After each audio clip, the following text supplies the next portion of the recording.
Hala, tinawag si Michelle sa harapan, no? Tapos merong kumakausap sa kanya. So, ano kaya ang nangyayari?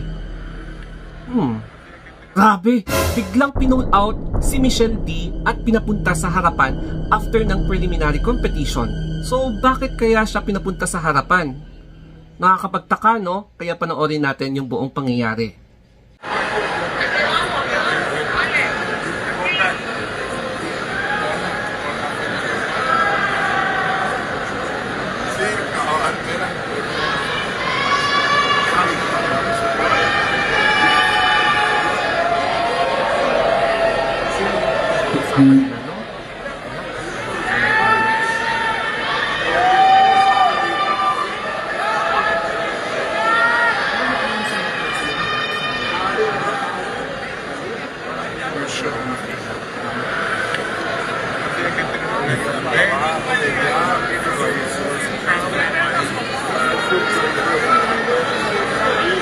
Before anything else, congratulations to me kasi naka 1,000 followers na ako sa Instagram, kaya follow me for more.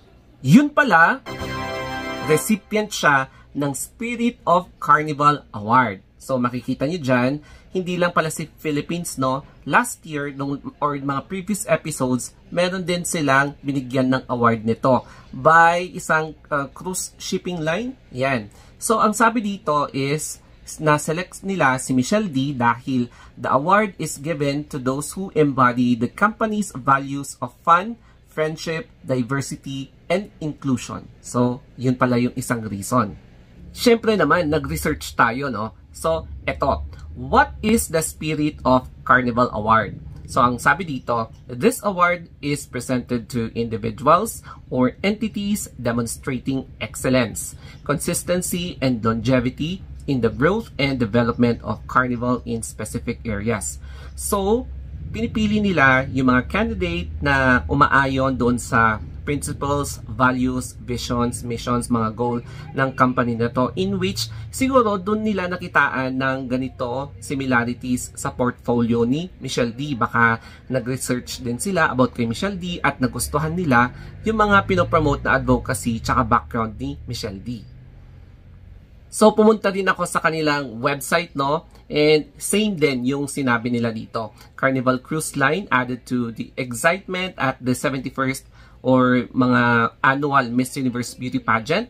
So, since January 14, pero syempre may mga awards na binigay na sila. When the line's Spirit of Carnival Award was presented to Miss Universe winners, including Michelle D. Tapos binigyan nila si Miss Ukraine, Victoria Apanasenko. The award is given to those who embody the company's values of fun, friendship, diversity, and inclusion. O, di ba? So, naghahanap talaga sila ng swak na swak, very versatile, very diverse. Talagang lahat ng bracket, no, ine-embrace. Kaya, thank you for choosing Michelle D. Makikita mo talaga sa mga ngiti ni Michelle D na ngiting tagumpay. Na kumbaga parang satisfied na talaga siya sa kung anumang performance niya, regardless kung anuman yung mga babatuhin sa kanyang comments, mapa negative man or positive. Basta ang importante, she really gave her best. Kaya dito sa point na to, si God na ang bahala. Ang pinaka-importante sa kanya is mag-rest kasi marami pa siyang rehearsals na gagawin, and then in preparation din para sa finals night kasi hindi biro talaga ang mag-rehearse ng ilang oras tapos may pasarela pa, may Q&A after the rehearsal, and hindi lang siya ang may ganong routine, pati na rin yung mga candidates ganun din. Kaya, let's give her the luxury na i-enjoy niya yung sarili niya and of course, to take good care of her health. Kasi mahirap na kapag medyo hindi okay yung health mo habang ongoing yung competition mo. Kaya, congratulations for a job well done. Balikan naman natin yung kanyang preliminary competition performance starting sa swimsuit. Alam nyo, nag-execute talaga siya ng bonggang-bongga. As in, napakalinis, flawless, tapos walang dull moments, tapos yung every post niya is, hindi mo inaasahan na talagang wow, mapapawaw ka talaga, mapapanganga ka. O, di ba? Okay, maganda yung dress na pinasuot sa kanya na sparkling red na one-piece swimsuit. So, yes, bumongga siya, lahat ng twirl, lahat. Basta, in-execute niya kung ano man yung mga trainings na ginawa niya, pinagpaguran niya ng ilang buwan. And then, ito naman yung kanyang gown. Nagkakaroon ako ng mixed na reactions tungkol sa gown niya. May mga nagsasabi na okay, yung mga iba, hindi nila ma-explain kasi siguro hindi sila sanay sa ganitong design ng gown. But for me, it is really perfect. Perfect sa kanyang style. Nababagay sa kanyang personality. It's very unique. Bumagay talaga sa personality niya, character, lahat overall. Hindi man bet ng iba, but for me, okay lang. Nag-perform naman siya ng maayos, the energy is there, na-maintain niya talaga yung momentum, and for me, kahit na anong sabihin nila, satisfied talaga ako sa full performance ni Michelle D. Kaya, makikita niyo yan sa aking previous vlog, yung full performance review of Michelle D sa preliminary competition. Alam naman natin na magiging proud sa kanya yung kanyang mommy na former Miss International noong 1975 na si Melanie Marquez.